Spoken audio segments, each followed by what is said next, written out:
Julguemos o 8 como um estado da matéria puro, o seu estado puro, virginal, estado de ondas, quando ela ainda não tem colapso, quando é só onda livre. Assim como você disse no estado da elemento água, em que a matéria está em seu estado de ondas e não partícula.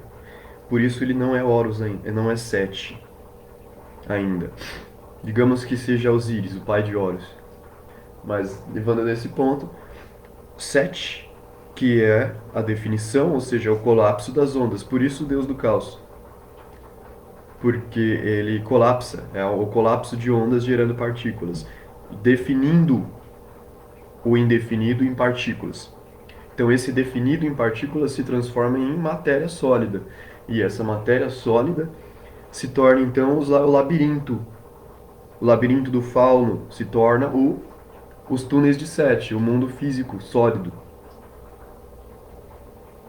E então é nos túneis de Sete que Sete, onde Osíris está esquartejado, ou seja, Osíris, que é o 8, se fragmentou em seu estágio de partícula, que é os sete cores, as sete frequências, sete notas definidas, porque a oitava contém em si todas elas em reverberação, então são todas uma só.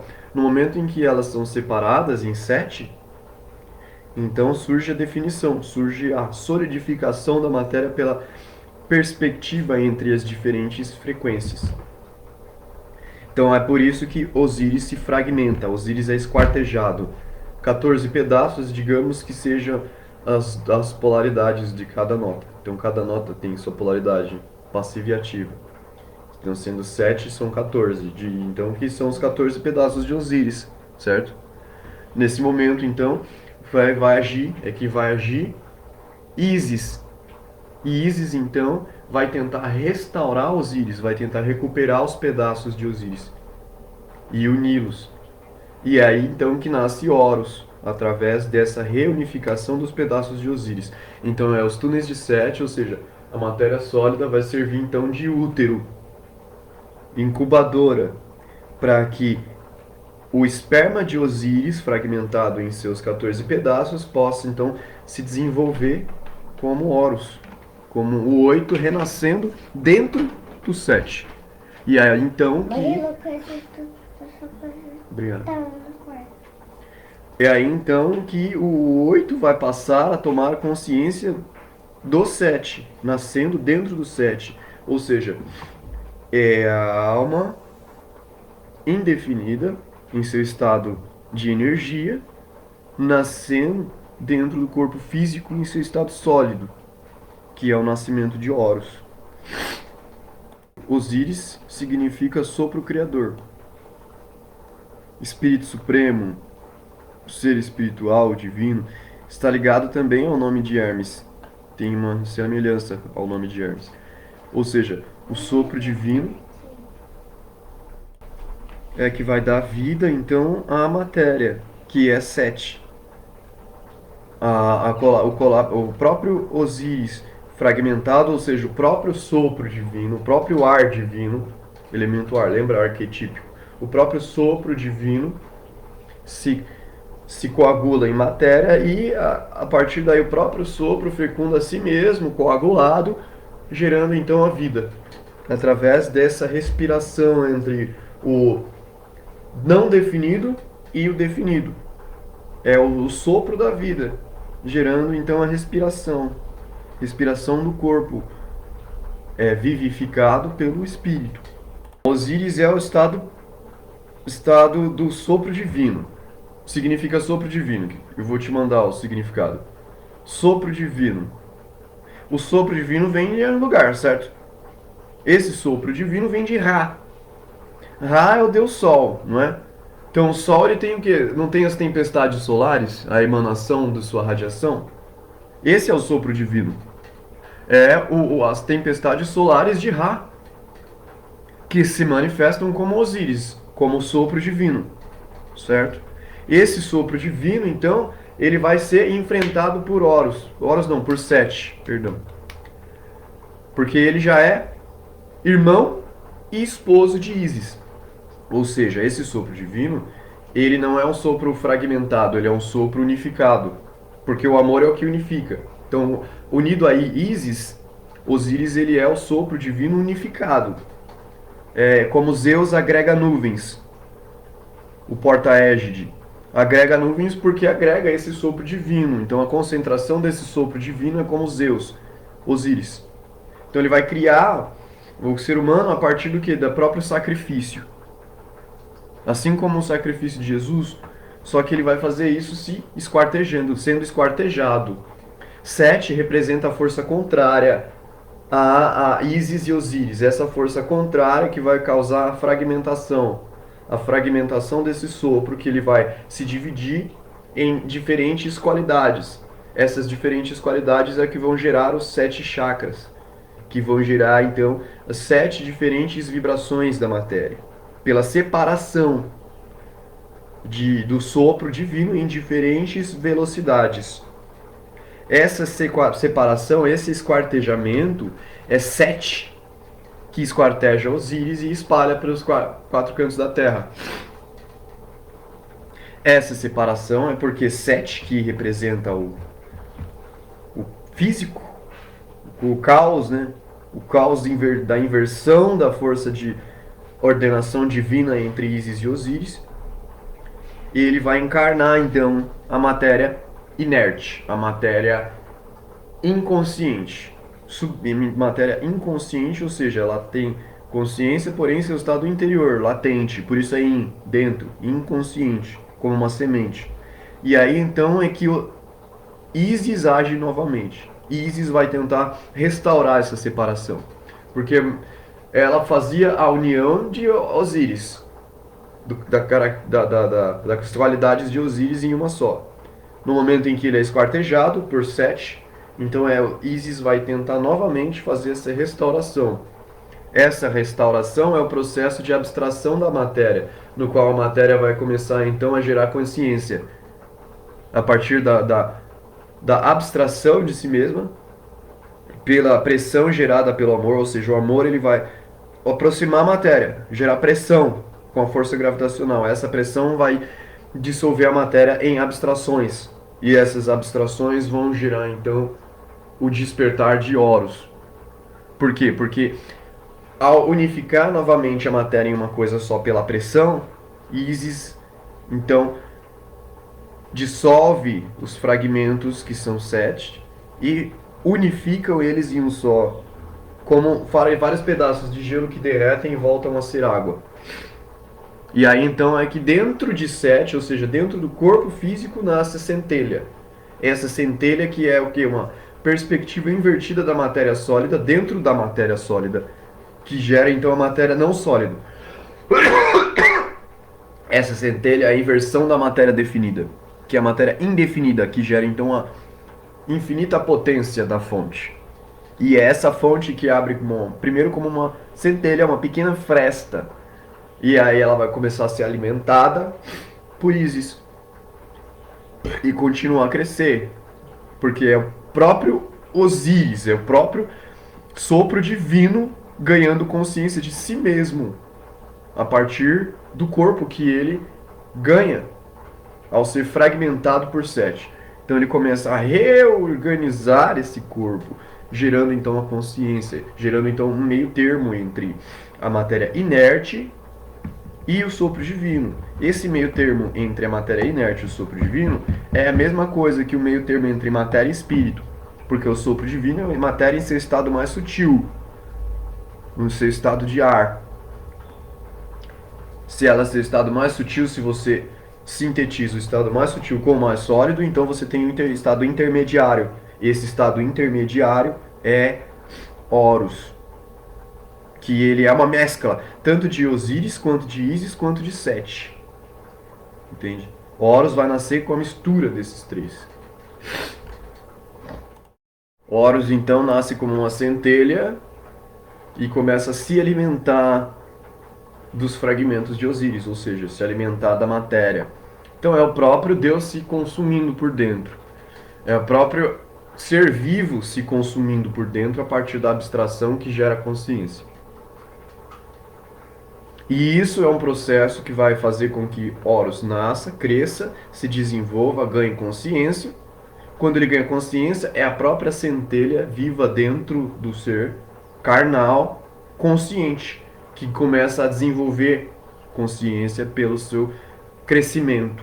Conforme ela é alimentada pelo amor, por Isis, ela começa a crescer, se desenvolver e gerar então a avatarização do sopro divino, ou seja, Horus encarnando em Osíris, Osíris encarnando em Horus, ou seja, o sopro divino se manifestando através da matéria, se manifestando através do corpo mortal.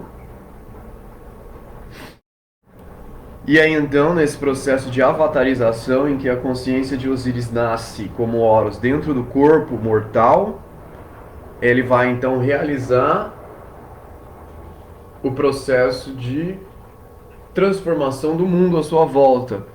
E esse processo, ele é o mesmo processo de nascimento e desenvolvimento de Horus, que tem a ver com o trabalho de Isis, de abstração da matéria, que gera significado, que gera consciência. Então a matéria sólida ela começa a ser transformada em consciência a partir dessa mescla, desse vetor que é Horus, que é o que é o semideus, é o Nephilim, o ser humano com a consciência de Osíris.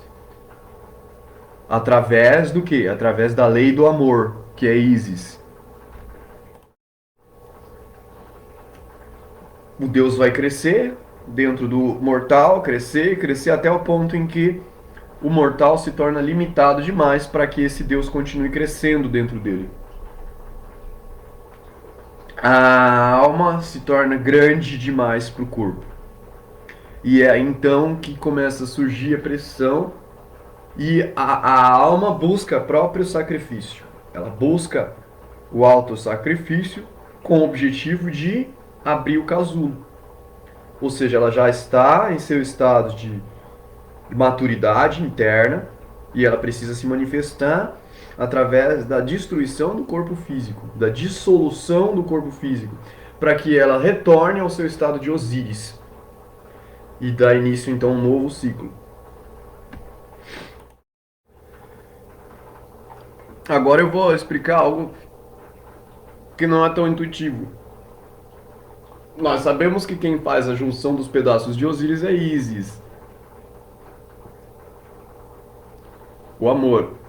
Mas quem faz a fragmentação também é Ísis. Porque o 7 é o próprio Osíris fragmentado, certo? Então o próprio 7 é o passado de Osíris como fragmento, são as memórias de Osíris que se voltam contra ele através da força do amor, que se opõe a Osíris, porque quando Osíris se unifica e se torna uma força de aglutinação unificada, então o amor se opõe a ela, gerando então a fragmentação, a separação. E quando essa força de Osíris se fragmenta em seus fragmentos, então o amor se inverte, gerando então o processo inverso de unificação. E é assim que ele mantém o movimento do cosmos, transformando Osíris em Sete, primeiro transformando Ra em Osíris. Porque quando Ra começa a se fragmentar, começa a liberar seus fragmentos em forma de ondas solares, tempestades solares, vento, o vento do divino, que é Osíris. Então, o próprio Osíris é uma fragmentação de Ra, proporcionada por Ísis. Então, Ísis vai gerar essa fragmentação que de Ra se torna Osíris, de Osíris se torna Sete. E depois, quando chega no limite da fragmentação, essa força vai se inverter e aglutinar novamente os fragmentos, gerando então Horus. Horus então nasce como reencarnação de Osíris, em busca do que? Do trono de Ra, em busca da consciência de Ra, para que ele retorne ao estado de Ra.